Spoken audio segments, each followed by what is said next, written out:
So we got a new report from Axios about how President Biden is a little different in private than maybe the public persona, the carefully crafted public persona. Let's put this up on the screen. Maureen Dowd actually tweeted this piece out with some of the choice language that he apparently directs at aides. God damn it, how the F don't you know this? Don't effing bullshit me and get the F out of here. Let me read a little bit from the piece. The headline is Old Yeller, Biden's private fury. In public, President Biden likes to whisper to make a point. In private, he's prone to yelling. Behind closed doors, Biden has such a quick triggered temper that some aides try to avoid meeting alone with him. Some take a colleague almost as a shield against a solo blast. They can then go on to describe the language that Maureen Dowd included here. Why it matters. The private eruptions paint a more complicated picture of Biden as the manager and president than the image as a kindly uncle who loves aviator sunglasses and ice cream. They also go on to say, this is kind of interesting, some Biden aides think the president would be better off occasionally displaying his temper in public as a way to assuage voter concerns that the 80-year-old president is disengaged and too old for office. Senior and lower level aides alike can be in Biden's line of fire. Quote, no one is safe, said one administration official. Your thoughts, Saagar? I gotta be honest, this made me like Biden. I mean, I respect it. I personally, I saw a lot of pearl clutching around this, like, oh my gosh, I can't believe he treats people this way, blah, blah, blah. I mean, you know, I know a lot of people, politicians also, people who work for them, people who care about their work get passionate. So, I mean, the other thing is the only way that this would be a criticism is if this was like a doddering old man thing. But by all accounts, old accounts of him as a candidate back in 1988 describe the same temper. Yeah, so he's always been a sort of like cranky volcanic asshole to his staff. Right. I mean, look, which president hasn't been? I mean, in fact, the only guy who was ever really nice to his staff was Jimmy Carter. So it's like, it kind of tells you that I think you have to be a raging narcissist to be president. I don't think it's really possible to do it otherwise. And I think that people who all work at the highest level and who care a lot about their work often behave in this manner. I'm not saying it's necessarily a good thing, but you know, a lot of these staff, like, they also know what they're getting into. So I don't know. I saw a lot of annoying pearl clutching around this, and it frankly annoyed me. I'm like, yeah, it's like the most stressful job in the world. What do you expect to happen? Especially whenever you are unable to have public outbursts in the same way. I also do agree that going out and kind of showing this kind of temperament makes you, frankly, a lot more relatable. Remember when he had that look fat moment on the trail? People loved and that. People did kind of like it. And they like challenged that guy to push-ups or whatever. Yeah. Called that one young voter a what was it, lying dog-faced lying dog-faced pony soldier. I still don't know what that means, but okay. So I would not ever justify this sort of treatment of individuals who work for you, your staff who are clearly like terrified of him. That being said, you know, the stakes are really high with the President of the United States. And I think it would almost be an unreasonable expectation for anyone to 100% keep their cool under those circumstances, number one.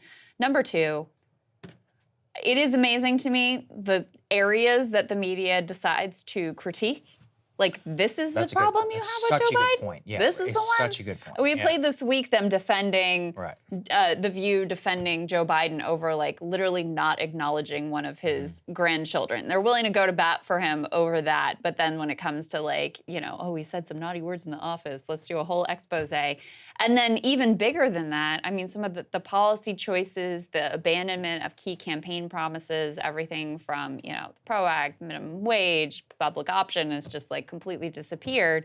That doesn't get scrutiny or attention, but this does. So I will say, you know, there was this piece in, I think it was Politico, about Marianne Williamson and, like, you know, her being, having a temper with her aides at times. And part of why that piece annoyed me so much is because I knew that this is how Joe Biden is behind the scenes. And it was like, you know, anyway. But I do think just, like, the choice of what the media decides to focus on is probably the biggest story here, more so than him losing his temper with his aides. Look, one of the best presidents in modern history was one of the biggest pricks to his staff, Lyndon Baines Johnson, okay? Go read a book if you want to figure out how he treated them. He also got the Civil Rights Act done. So you ask yourself, what do you value in terms of your impact? I'm not saying it's a good thing. Like you said, I don't treat people this way, but we're not the president. You know, we're not the people who are literally running the country. So I don't know. I think that a lot of us is just a little bit ridiculous in terms of the personal,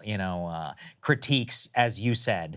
In terms of the personal critique, the only one I think that's really valid is one that we discussed on our show this week about Biden ignoring his grandchild. I think that's actually totally within the realm of what's legitimate in all this. Whereas this one just seemed, pretty stupid in terms of the way that he acts behind the scenes. They even note, by the way, that he doesn't even have close to as bad of a temper as Bill Clinton did. Bill Clinton had a volcanic temper in terms of the way he treated his staff. Obama, too. Obama was a nasty person. He was one of those people who he would not have the volcanic outburst, but he would undercut you in front of everybody. So if you said something that he thought was stupid, he would be like, let's sit on that. He was like an intellectual bully, more He like. was exactly like that. I feel like Trump, you may be able to speak to this more. I feel like he's sort of like more passive aggressive, where in person, super nice to you, and then will just like blow you up publicly. Trump also had a volcanic temper. I personally witnessed him humiliate staff, and honestly, it's super uncomfortable. It was very, very Johnson-esque in terms of what he would do.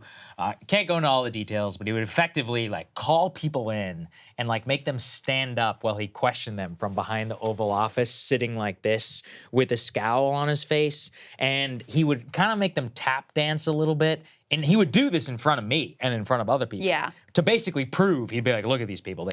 He wanted to prove that one guy would come at his beck and call. So he would press that intercom thing and be like, get so-and-so here in the office. And they would come running in all sweaty. Yeah. And all that. It's just like, He's also big on, like I said, like public humiliation. It's big on the power. And look, I mean, I once again believe that this is probably a requirement for the job. John F. Kennedy did this to many of his aides, people who he didn't like and who he didn't respect. He would do big public shows of kind of humiliating them in front. I can think of an example almost from every single president, like I said, except for Jimmy Carter. So, maybe it's just this is what it takes, I think, to be in the job. And I'm not saying it's a good thing, but I do think it is probably intrinsic to the personality type of the person who wants to sit there. I'll just say again, don't condone this type of behavior. However, it is like very low on my list of problems I have with Joseph Robinette Biden. Well said. All right. We'll see you guys later. Hey guys, if you like that video, go to breakingpoints.com, become a premium subscriber, and help us build the best independent media organization on the planet. That's right. We're subscriber funded. We're building something new. We want to replace these failing mainstream media organizations. So again, to subscribe, it's breakingpoints.com.